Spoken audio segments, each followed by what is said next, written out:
সাহাবীরা প্রশ্ন করলেন, ইয়া রাসূলুল্লাহ, এই কোরবানি করার দ্বারা আমাদের কি লাভ হবে, কেমন নেকি আমাদের অর্জন হবে?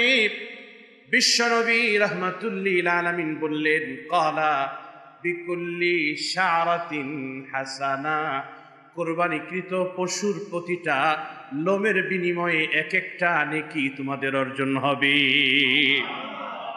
সাহাবীরা প্রশ্ন করলেন, কালু ফাসসুফু ইয়া রাসূলুল্লাহ, ও আল্লাহর নবী, এই যে ভেড়া আছে, দুম্বা আছে, ভেড়া দুম্বার গায়ে তো অন্য প্রাণীর চাইতে পশম বেশি, তাহলে কি ভেড়া দুম্বার গায়ে যেই পরিমাণ পশম আছে, এই ভেড়া দুম্বারও প্রতিটা পশমের বিনিময়ে কি আল্লাহ আমাদেরকে নেকি দিবেন কিনা? আল্লাহু আকবার, আল্লাহু আকবার।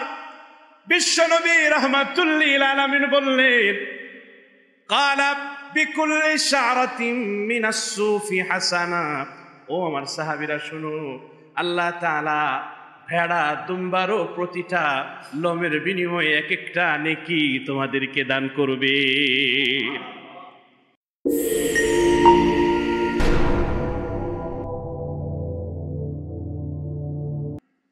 আমরা যে কোরবানি করব, এই কোরবানি করার দ্বারা আমাদের লাভ কি?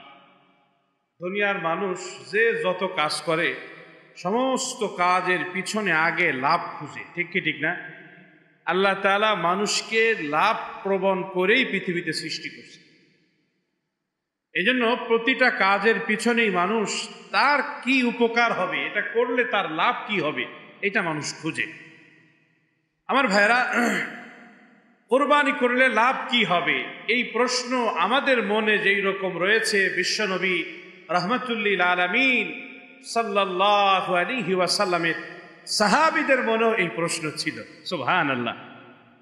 হযরতে যায়েদ ইবনে আরকাম রাদিয়াল্লাহু তাআলা আনহু থেকে হাদিস বর্ণিত, আন যায়েদ ইবনে আরকাম রাদিয়াল্লাহু আনহু قال قال أصحاب رسول الله صلى الله عليه وسلم ما هذه الأضاحي يا رسول الله। হযরত যায়েদ ইবনে আরকাম রাদিয়াল্লাহু তাআলা আনহু বলেন, বিশ্বনবী রাহমাতুল্লিল আলামিনের সাহাবীরা বিশ্বনবীকে প্রশ্ন করলেন, মা হাযিহিল আদাহি ইয়া রাসূলুল্লাহ, ও আল্লাহর নবী, এই কোরবানি কি জিনিস, এটা আবার কি? ভালোভাবে তো আমরা বুঝতে পারলাম না। বিশ্বনবী রাহমাতুল্লিল আলামিন সাহাবীদেরকে বললেন, ক্বালা হাদিহি সুন্নাতু আবিকুম ইব্রাহিম, ও আমার সাহাবীরা, এটা হলো তোমাদের বাবা হযরত ইব্রাহিম আলাইহিস সালাতু ওয়াস সালামের সুন্নাত। সাহাবীরা প্রশ্ন করলেন, ক্বালু ফামা লানা ফিহা ইয়া রাসূলুল্লাহ, ও আল্লাহর নবী, তাহলে এই কোরবানি করলে আমাদের কি লাভ হবে? সুবহানাল্লাহ। সাহাবীরা প্রশ্ন করলেন, ইয়া রাসূলুল্লাহ, এই কোরবানি করার দ্বারা আমাদের কি লাভ হবে, কেমন নেকি আমাদের অর্জন হবে?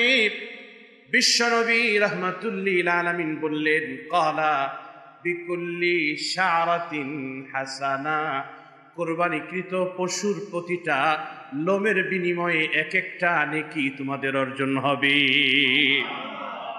সাহাবীরা প্রশ্ন করলেন, কালু ফাসসুফু ইয়া রাসূলুল্লাহ, ও আল্লাহর নবী, এই যে ভেড়া আছে, দুম্বা আছে, ভেড়া দুম্বার গায়ে তো অন্য প্রাণীর চাইতে পশম বেশি, তাহলে কি ভেড়া দুম্বার গায়ে যেই পরিমাণ পশম আছে, এই ভেড়া দুম্বারও প্রতিটা পশমের বিনিময়ে কি আল্লাহ আমাদেরকে নেকি দিবেন কিনা?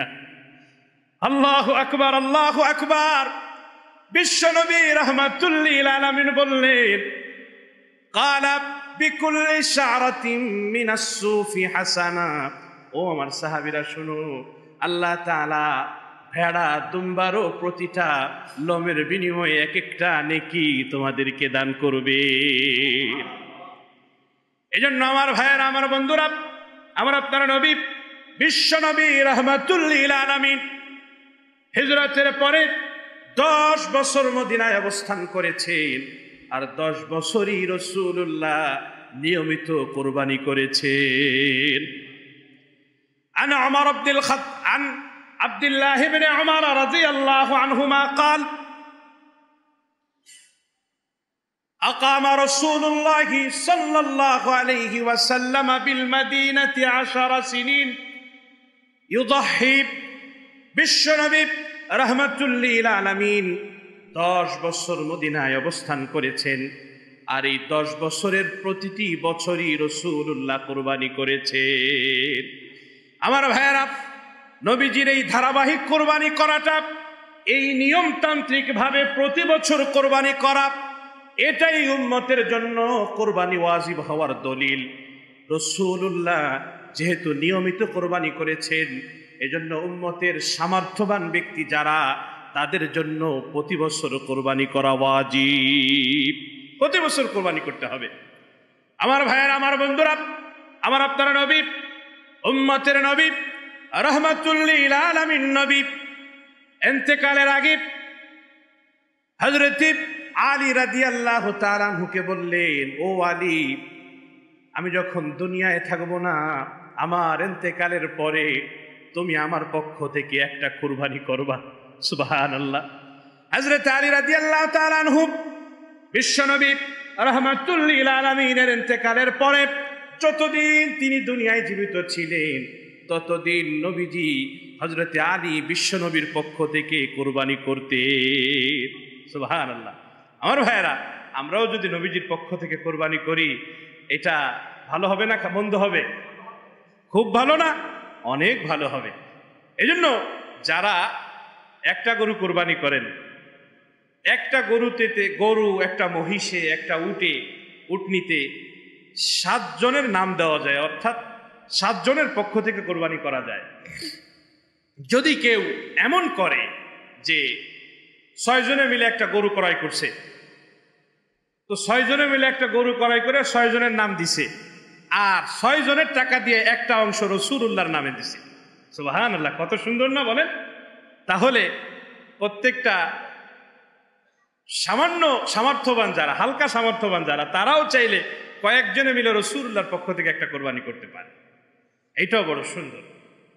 যেই নবী পুরো জীবনটাকে আমার আপনার জন্য দিয়ে গেছেন, যেই নবী কিয়ামতের ময়দানে উম্মতি উম্মতি করে ছটফট করতে থাকবে, একবার মিজানের পাল্লার কাছে যাবে, নবী আবার দৌড়ায়া পুলসিরাতের কাছে যাবে, আর রবকে উম্মতি উম্মতি বলে চিৎকার করতে থাকবে আর ডাকতে থাকবে।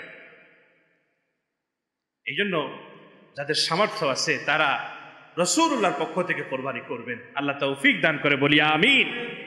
আমার ভাইয়েরা, এই জন্য যাদের সামর্থ্য আছে তারা কোরবানি করব। কোরবানি না করলে ক্ষতি কি? কোরবানি না করলে শাস্তি কি? বিশ্বনবী সাল্লাল্লাহু আলাইহি ওয়াসাল্লাম ওই সমস্ত মানুষের উপরে নারাজ হয়েছেন, অখুশি হয়েছেন।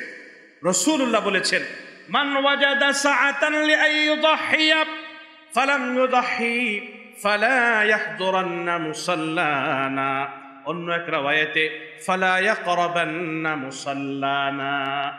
বিশ্বনবী বলেন, যারা কোরবানি করার সামর্থ্য থাকা সত্ত্বেও কোরবানি করে না, ওরা যেন কোরবানির দিন, ঈদের দিন আমাদের ঈদগাহে উপস্থিত না হয়।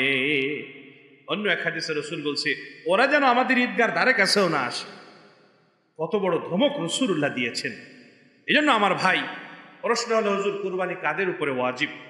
যাদের কাছে কোরবানির এই 3 দিনে প্রয়োজনের অতিরিক্ত 7.5 ভরি স্বর্ণ কিংবা 52 ভরি রূপা কিংবা এটার বাজার মূল্য আছে, ব্যবসায়ী পণ্য হোক, নগদ টাকা হোক, প্রয়োজনের অতিরিক্ত যাদের কাছে আছে তাদের উপরই কোরবানি ওয়াজিব। কোরবানি ওয়াজিব হওয়ার জন্য আমার ভাইয়েরা, টাকাটা 1 বছর ঘোরাটা জরুরি না। 1 বছর ঘোরাটা কি জরুরি না। কোরবানির এই 3 দিনের ভিতরেই যদি কারোর কাছে টাকা থাকে, তাহলেই ওই ব্যক্তির উপরে কোরবানি ওয়াজিব হয়ে যায়। এজন্য যেই পরিমাণ মানুষের উপরে যাকাত ওয়াজিব হয়, তার চাইতে বেশি মানুষের উপরে কোরবানি ওয়াজিব হয়ে যায়।